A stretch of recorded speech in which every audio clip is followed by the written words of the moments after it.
let us move on to topic number 3. Okay, let's talk about grocery stores. Now, there's a list that came out of the top grocery stores in America, and it's funny because I feel like this is one of those kitchen table debates. And I'm curious to know, before I share some of the results, do you guys have a favorite supermarket? I actually don't know where you're calling in from. So what part of the country do you hail? I live in Phoenix. Phoenix. Okay.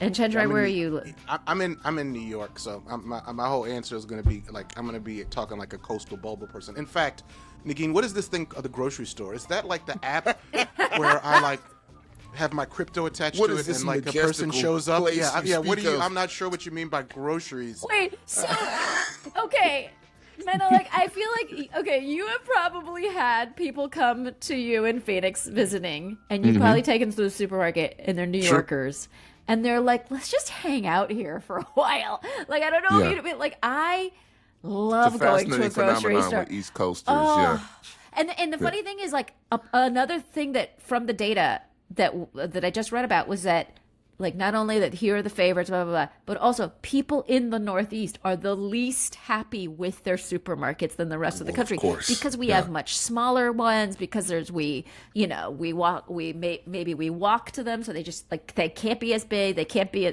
we don't even purchase the same amount because we have to, like, carry it up, whatever. There are many, many different reasons why our supermarkets are, like, less awesome.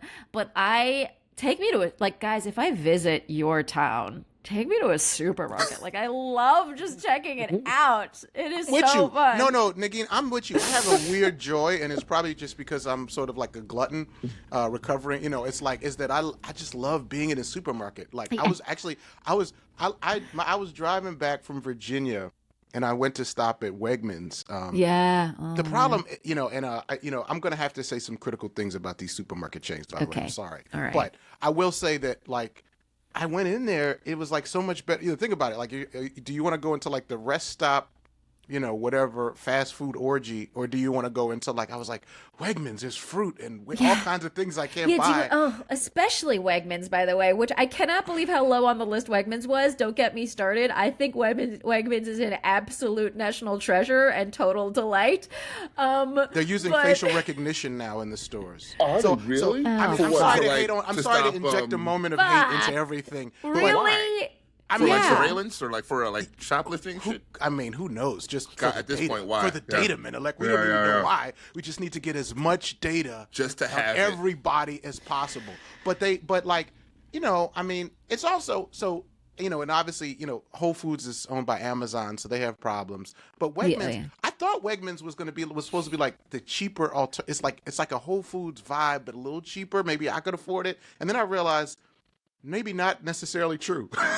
Oh, really? I mean, at this point, I don't know that any supermarket reads as affordable. You know what I mean? It just feels like everything just feels like several dollars more than it used to, just randomly. So, do you have some data on? I mean, there's two I got to shout out. So Please. I know this is regional. Let's hear it. I have, for a period of time, I lived in Mount Airy, Philadelphia, and we have a co-op. And I'm just going to say the Mount Airy Co-op is the best grocery store in America. Now, I'm sorry. No, look, wait a minute. The only thing that's saving you right now is that you didn't say the Park Slope Co-op. I was about to. Park Slope be number 2. I know there's people in Park Slope waving their fists right now, like, "Why are you serious, bitch? You know what the real thing." Philly, they'll fight over anything for any reason. Got to throw a shout out the co-ops. You know what I'm saying? Come on, man.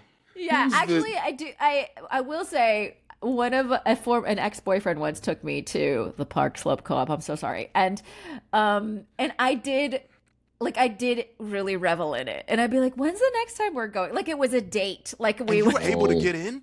I'm so jealous. He was a member. I tried to go. The bike store, shout out to Dixon's Bikes, Black Bike Store. It's right next door. I was like, I went in. Me? They were like, I'm sorry, sir. You have to become you're not a member. I was like, it was so. I felt the glory. You actually got to do it. Not to brag, but my pedigree of ex-boyfriends is strong. I dated a member. So, wait, but Menelek, did you tell us your favorite? Well, here's the thing with any grocery store, what's important for me is that it has the type of butcher where you can put your hands on the glass and tap it and start a conversation with the butcher. If you can't do that, I don't want any part of it. I need to know about I need to know about the meats that just came in. I need to know about the farm. There's some butchers there's two kind of butchers. There are butchers that literally look at you like, why are you bothering me? You see what I'm saying? Like, you want some steak? Huh? What? As if that's not their job. Or the butchers that will not let you go because they want to chat. You see? Yeah. So I like the latter. I've lived in the Southwest. I lived in Albuquerque. I lived in Phoenix, Denver. Sprouts. I don't know if you know Sprouts. Oh yeah, Sprouts. It's a much more condensed. Sprouts is pretty. It's pretty great. And those butchers are always cool. You can get. You know what it is about Sprouts? You can get, because I do the cooking in my house. I've been married 15 years. And I think my wife has made me, 11 meals in those 15 years. Wow, you're really tracking it. Okay. Yeah, I track them because I put them on a wall. I go, I got cooked for today. But I do the cooking. So I need to know, what's great about Sprouts is you can have the pretentious chef energy without breaking your bank. You know what I mean? So you can go in there and be like, look, these coffee beans are from, I don't know, Honduras. But they only cost like $8. So they're probably not from Honduras. But that's what's on the bag. See what I'm saying? As long as you get to feel as long as you can feel, that's what it's about, right? The bag says they're Honduran coffee beans, and that's all it takes. And they're not even, do they have to even taste Honduran? No, it doesn't matter. Which, by the way, I think Sprouts isn't in the entire country. I don't know, but it is delightful. Like, if you go to the West Coast, please go visit Sprouts. Why am I pushing these supermarkets? Obviously, now for many years, the number one was Publix, which is not very strong in New York, so I don't know much about it. But this year, the number one supermarket is Trader Joe's. Trader Joe. You know what? Trader Joe's, where, honestly, now Trader Joe's has some labor things that we need to think about. But I go to Trader Joe's. Chenjerai's job is to shit on everyone's joy. Oh, do you know where that air you're breathing is from, brother? No, I'm trying to also celebrate Trader Joe's without getting canceled. No, let's hear it. Let's hear it. So you're right. I mean, it is. It So no, but I go there. I mean, I don't know if it's a joyful experience, but with the real joy is if you've shopped at Whole Foods or Wegmans, the difference in the price at Trader Joe's is wild, breathtaking. Yeah, it really is, right?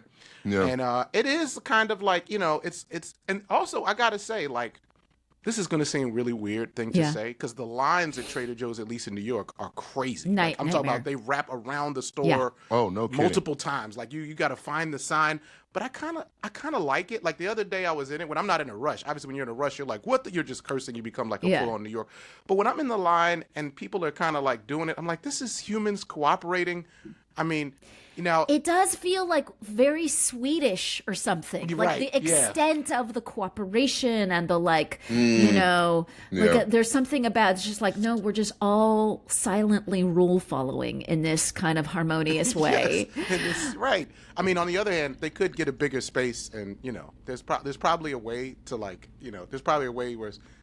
To do to solve these problems with money. The other thing that I kind of I mean, I wouldn't say I'm a Trader Joe's fanatic, but I enjoy that they'll change up a product somehow slightly. It'll be instead of yogurt covered pretzels or something, they'll be now we're unveiling yogurt covered almonds, and you're like, what? Oh my God, this is exciting, Yep. And so those things I find Trader Joe's does do that. You didn't know you needed that until the moment is presented to you. It's why haven't I thought of that? Yeah, exactly. I need that in my life right now. Exactly. Yeah. The badge became a thing too, right? Wasn't that a thing? Did y'all hear about this? In Europe, right? People in Europe trying to get the Trader Joe's tote bags.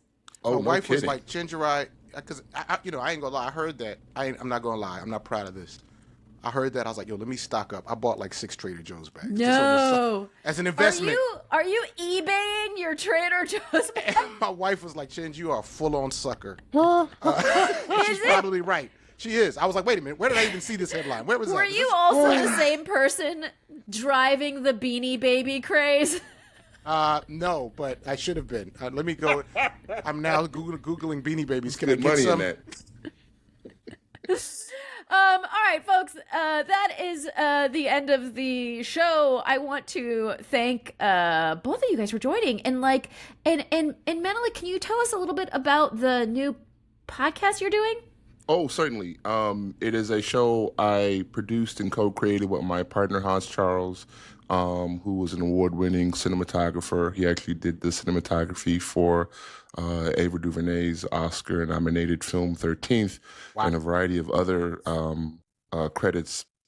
My best friend, very creative guy, we put together this series for iHeartRadio that is now available on Apple Podcasts and Spotify or wherever you get your podcasts. It's called The A Building.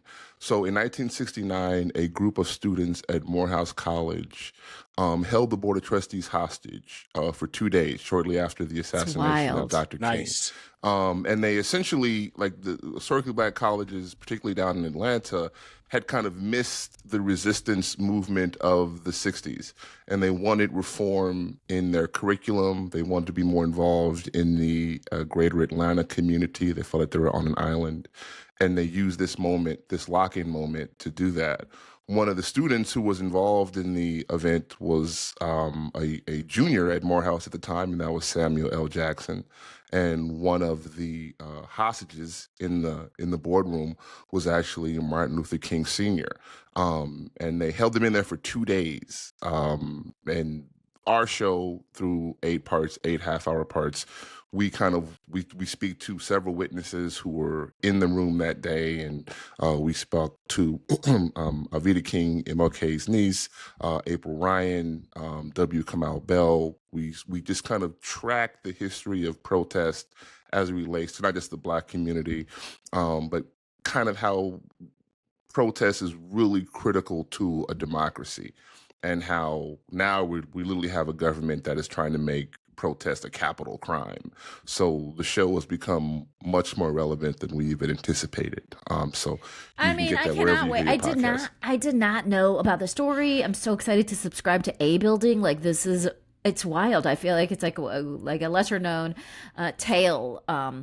But so definitely subscribe to that and follow Menelek. What are your socials? What's your? You can get me on Instagram at Moomba50 and at Moomba50 on Twitter as well. There you go. Now, Chenjerai, yes. Where do you want the people to find you? Well, first of all, I have a podcast called Unruly Subjects. It's a weekly show where we try to do fun, political commentary, news commentary. We have a lot of comedians on it. We had Roy Wood Jr. on there talking about fatherhood. That was great. We also had Bill Fletcher Jr., who's an incredible labor organizer, who kind of gives us a primer on what a general strike actually is and kind of what things we should be thinking about on that note. So we do all, and there's moments with my daughter where my daughter and I are on an adventure to determine the best ice cream in New York. So all of these things are happening on Unruly Subjects. Of course, a lot of people know me from my work. I made a podcast called Empire City, which has been listened to by a lot of people. It's an 8-part limited series about the origins of the NYPD. So y'all can't see this, what I'm holding up, but boom, you know what I mean? Empire City, it's the official origin story of NYPD, and the NYPD is the first modern police department in America. So it's like a movie for your ears. And so you can find me on Instagram. You can find me at Chenjerai on Instagram. UnrulySubjectsPodcast.com is the Patreon. We would encourage you to go there. I was taking notes from how you lifted up and invited people. So yeah, we're gonna check your Patreon. People can check our Patreon. Check Menelek's. We doing it. Yo, look, y'all. Look. I'm sorry, but look, I'm on Instagram, but these other social platforms are trash. And what I love about you going on to Negin's Patreon or Menelek's is that now it's like you can still engage with people. You can still find that community, but it's around somebody you actually are connected to and things we want. And my assumption is that you're not selling the data from your Patreon to ICE, Negin. That's my assumption. I don't want to jump to conclusions. Fun fact, I wouldn't know how to sell data. So that's the fun Me neither. thing. Me neither. I've got data. Who how do you sell it? What do I would do be with like, this? I would be like writing it with a notepad. Is this data that's useful? So not interested in doing that. But yeah, anyway, that's me, and I would love for folks to connect. And you know where to find me and all the things that I do. I've got some upcoming dates back at Wait, Don't Tell Me in Chicago. I'm going to, I think, be in San Francisco in the coming months, so I'll have more specifics on those dates. But otherwise, I want to thank everyone who makes this show possible. That's our wonderful producer, Rob Heath. Thanks to Gabi Alter for our theme music. You can reach us at fakethenationpodcast@gmail.com. Don't forget to support the show, patreon.com/Negin Farsad. And otherwise, we'll be back in your earballs next week.